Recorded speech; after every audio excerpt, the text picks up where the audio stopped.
kusoo dhawow haddaba magaalada Ottawa tay waxa weeyaan caasimadii Canada inta badan dadku waxay wadaan caasimaddu inay tahay Toronto laakiin ma aha caasimaddu waxa weeyaan Ottawa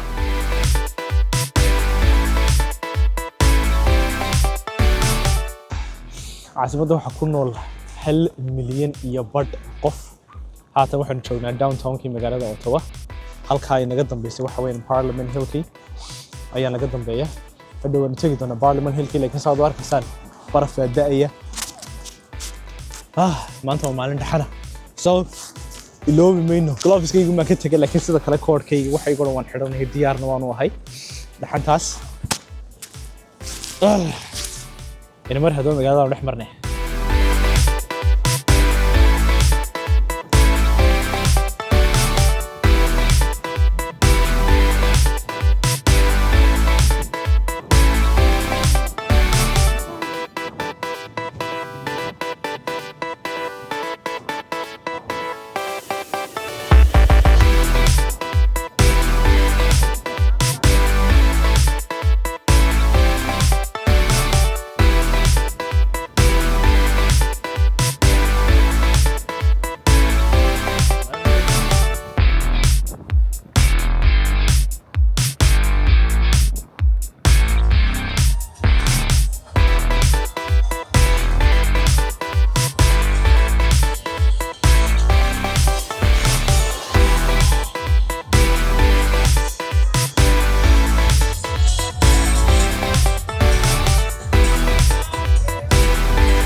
Seven, 6,